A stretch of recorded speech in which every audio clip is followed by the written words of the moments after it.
సెకండ్లో మీ ముందుకు. చూస్తూనే ఉండండి నిరంతరం వార్త ప్రసారాలు.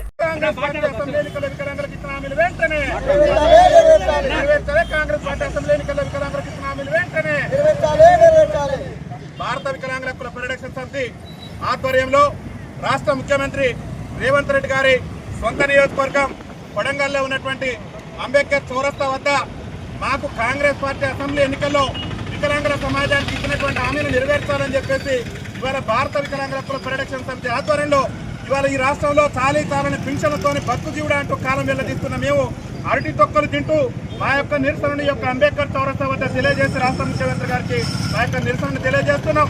ముఖ్యంగా ఈ రాష్ట్ర ముఖ్యమంత్రి రేవంత్ రెడ్డి గారు అసెంబ్లీ ఎన్నికల సమయంలో మా కాంగ్రెస్ పార్టీ రాష్ట్రంలో అధికారంలోకి వస్తే అదే నెల నుంచి వికలాంగుల పింఛన్లన్నిటి కూడా 6,000 రూపాయలు చేస్తామని చెప్పేసి దాదాపు 3 సంవత్సరాలు పూర్తిగా వస్తున్న రాష్ట్ర ముఖ్యమంత్రి నేటి వరకు కూడా వికలాంగుల పింఛన్లు పెంచకుండా వికలాంగుల సమాజం పట్ల నిర్లక్ష్య ధోరణి ప్రదర్శిస్తున్నటువంటి సమయంలో ఇవాళ కేసీఆర్ గారు ఇస్తున్నటువంటి పింఛనే ఈ రాష్ట్ర ముఖ్యమంత్రి ఇస్తున్నటువంటి సందర్భంలో ఇవాళ మేము అరటి తొక్కలు తినేటటువంటి పరిస్థితి రాష్ట్రంలో దాపరించింది. ముఖ్యమంత్రి గారికి చలనం కలగాలి. ఎక్కడి నుంచో వికలాంగుల సమాజం కొడంగల్ గడ్డ మీదకి వచ్చి వాళ్ళ గర్జిస్తూ అరటి తొక్కలు తింటూ నిరసన వ్యక్తం చేస్తున్నది. మీరే చెప్పారు కాంగ్రెస్ పార్టీ అధికారంలోకి వస్తే వికలాంగుల పెన్షన్లు 6,000 రూపాయలు చేస్తావు, ఆర్టీసీలో వికలాంగులకు ఉచిత ప్రయాణ సౌకర్యం కల్పిస్తారని చెప్తారు.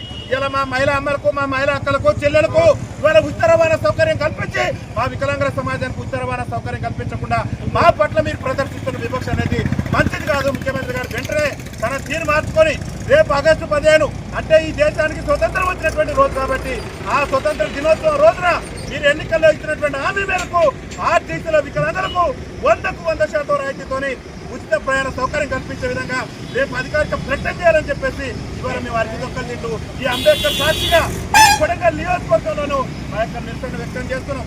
అదేవిధంగా రాష్ట్ర ముఖ్యమంత్రి గారే గొప్పలు చెప్పిండు మా కాంగ్రెస్ పార్టీ అధికారంలోకి వస్తే ఈ రాష్ట్రంలో వికలాంగులందరూ కూడా స్థానిక సంస్థల ఎన్నికల్లో రాజకీయ రిజర్వేషన్ కల్పిస్తామని చెప్పేసి ఎన్నికల మేనిఫెస్టోలో హామీ ఇచ్చారు. ఇవాళ దాదాపు మీరు అధికారంలోకి వచ్చి 3 సంవత్సరాలు పూర్తిగా వస్తుంది.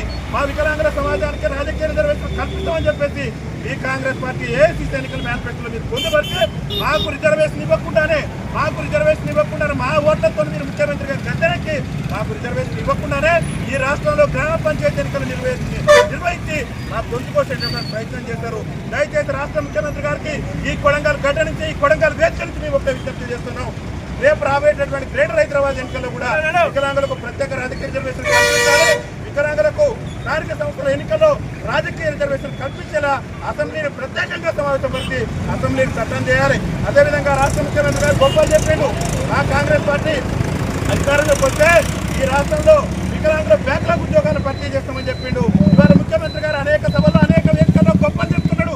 ఈ రాష్ట్రంలో మేము లక్షల ఉద్యోగాలు భర్తీ చేసినట్టున్నాం. ఏమయ్యా రేవంత్ రెడ్డి గారు మా కోటి నీకు గర్పించట్లేదా, మా బాధ నీకు గర్పించట్లేదా? నీకు ఓటు చేసి నేను ముఖ్యమంత్రిగా గద్దెనెక్కిస్తే ఇవాళ అన్ని తొక్కలు తినే భర్తీ తీసుకొచ్చినావు కదా ముఖ్యమంత్రి గారు. వెంటనే రాష్ట్రంలో నువ్వు సకలాంగులకు సంబంధించి ఉద్యోగాల భర్తీ కాదు, పోలీస్ నియామకాల భర్తీ కాదు, ఈ రాష్ట్రంలో అట్టడుగుతుంటే దుర్మార్గ జీవితాలు గడిపి తెలంగాణ రాష్ట్ర ఉద్యమంలో కూడా వైకల్యాన్ని సైతం కూడా ఎదిరించి పోరాటం చేసిన మా వికలాంగుల బ్యాక్లాగ్ ఉద్యోగాలను భర్తీ చేసి నీ తడాకా చూపించు. కానీ నువ్వు వికలాంగుల బ్యాక్లాగ్ ఉద్యోగాలు ఒక్కడంటే ఒక్కడు కూడా భర్తీ చేయలేదు. మా వికలాంగుల దినోత్సవాలలో కూడా మీరు పాల్గొనకుండా మా సమాజాన్ని అవమానపరుస్తున్నారు. మీరు ఎన్నికల మేనిఫెస్టోలో చెప్పిన విధంగా ఇవాళ మా వికలాంగుల సంక్షేమ శాఖ ముఖ్యమంత్రి గారు 10 నిమిషాలు కూర్చుంటే వికలాంగుల సంక్షేమ శాఖ ప్రత్యేక శాఖ అయింది. ఈ రాష్ట్ర ముఖ్యమంత్రి రేవంత్ రెడ్డి గారే కాంగ్రెస్ పార్టీ అభయాస్త్ర ఎన్నికల మేనిఫెస్టోలో చెప్పారు మా కాంగ్రెస్ పార్టీ అధికారంలోకి వస్తే వికలాంగుల సంక్షేమ శాఖను మహిళా శిశు సంక్షేమ శాఖ నుంచి వేరు చేసి ప్రత్యేక శాఖ చేస్తానని అన్నారు. ఎక్కడ ఎడిపోయింది మీ ప్రత్యేక శాఖ? 10 నిమిషాలలో ప్రత్యేక శాఖ ఏర్పాటు చేయొచ్చు మీరు తలుచుకుంటే. వెంటనే రాష్ట్ర ముఖ్యమంత్రి గారు చెప్తున్న ఖబర్దార్ రేవంత్ రెడ్డి గారు, నీ కొడంగల్ గడ్డకొచ్చినావు, నీ కొడంగల్ అడ్డకొచ్చినావు, నీ ఒక్క విజ్ఞప్తి చేస్తున్నా నీ ప్రభుత్వాన్ని నిన్ను గద్దెదించే లక్ష్యంగా మా యొక్క పోరాటాలు ఉంటాయి. మా యొక్క ఎన్నికల హామీని నెరవేర్చకుంటే రాష్ట్ర ముఖ్యమంత్రి రేవంత్ రెడ్డి ప్రభుత్వం మీద పెద్ద ఎత్తున ఉద్యమాన్ని ఉధృతం చేస్తాం. ఖబర్దార్ రేవంత్ రెడ్డి గారు, అసెంబ్లీ ఎన్నికలు ఇచ్చినటువంటి హామీలతో పాటు మాకు స్థానిక సంస్థల ఎన్నికల్లో రిజర్వేషన్ కల్పించే విధంగా చట్టం చేయకుండా మాత్రం రాష్ట్ర వ్యాప్తంగా ఉద్యమం చేసి 1,00,000 మందితో ఇదే కొడంగల్ గడ్డ మీద వికలాంగుల ఆవేదన సభ నిర్వహించి ఈ రాష్ట్ర ముఖ్యమంత్రికి వికలాంగుల తడాకా చూపిస్తాం. ఇవాళ తెలంగాణ రాష్ట్రంలో 30 లక్షల మంది వికలాంగులు బతుకు జీవుడు అంటూ కాలం వెళ్ళదీస్తున్నారు. నువ్వే ఎన్నికల్లో రాజకీయ రిజర్వేషన్ అని చెప్పేసి నేటి వరకు కూడా మా హామీలు నెరవేర్చలేదు. మా హామీలు నెరవేర్చేంత వరకు కూడా మా యొక్క పోరాటం ఆగబోదని చెప్పేసి తెలియజేస్తూ వికలాంగుల ఐక్యత